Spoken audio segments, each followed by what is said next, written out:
अस्सलाम वालेकुम। AI China ने सिर्फ 4 डेकेड्स में इतनी तरक्की कैसे कर ली? चीन की तरक्की का असल सफर 1978 से शुरू होता है, जब उनके लीडर डेंग शियाओपिंग ने मुल्क की इकोनॉमी के निजाम को बदलने का फैसला किया। उस वक्त चीन एक गरीब और पीछे रह गया मुल्क था, जहां लोगों को खाने तक की तंगी थी। लेकिन डेंग ने एक नया तरीका इंट्रोड्यूस किया, जिसे कहा गया रिफॉर्म एंड ओपनिंग अप। मतलब चीन ने अपनी इकोनॉमी को थोड़ा खोल दिया, ताकि लोगों को अपना काम करने की इजाजत मिले और फॉरेन कंपनियां भी इन्वेस्ट कर सके।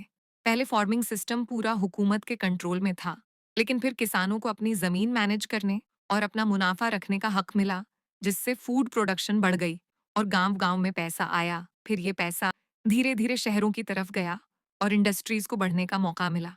इसके साथ ही कोस्टल एरियाज में स्पेशल इकोनॉमिक जोन्स बनाए गए, जैसे शेंजन, जहां कम टैक्स, फ्लेक्सिबल रूल्स और बेहतरीन फैसिलिटीज दी गई।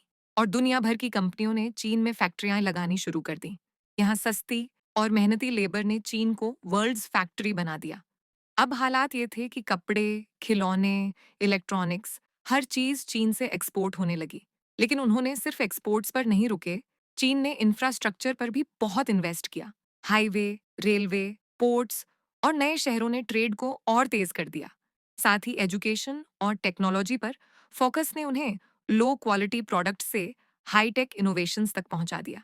आज चीन मोबाइल फोन्स, बुलेट ट्रेन्स और स्पेस टेक्नोलॉजी तक में आगे बढ़ चुका है। सबसे इम्पॉर्टेंट बात उनकी हुकूमत का डिसिप्लिन और लॉन्ग टर्म प्लानिंग थी। हर 5 साल के लिए इकोनॉमिक प्लान्स बनाए गए और उन पर लगातार अमल किया गया।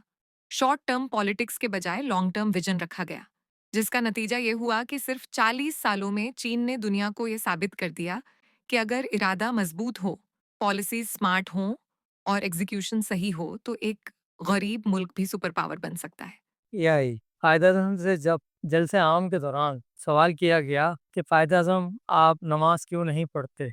इसका कायदे-आज़म ने क्या जवाब दी?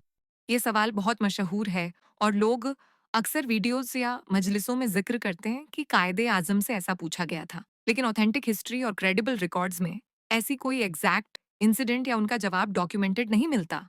कायदे आजम की शख्सियत बहुत डिसिप्लिन्ड और रिजर्व थी। वो इस्लाम को एक प्रैक्टिकल और पॉलिटिकल फिलॉसफी के तौर पर समझते थे, लेकिन अपनी पर्सनल इबादत को पब्लिक शो ऑफ नहीं बनाते थे। इसी वजह से उनके ओपोनेंट्स कभी उनके नमाज न पढ़ने पर तनकीद करते थे और उनके सपोर्टर्स कहते थे कि जिन्ना इबादत को पर्सनल और प्राइवेट मैटर मानते थे। अक्सर हिस्टोरियंस लिखते हैं कि जिन्ना अगर ऐसे किसी सवाल का जवाब देते तो उनका स्टाइल कुछ यूं होता: नमाज अल्लाह के सामने इखलास से पढ़ी जाती है, जलसा एआम में दिखावा करने के लिए नहीं। मेरी इबादत मेरा और मेरे रब का मामला है। मगर याद रखें, ये बात हिस्टोरिकल रिकॉर्ड से साबित नहीं, बल्कि एक रिवायत या लोगों का क्यास है, जो उनकी पर्सनालिटी से मैच करती है।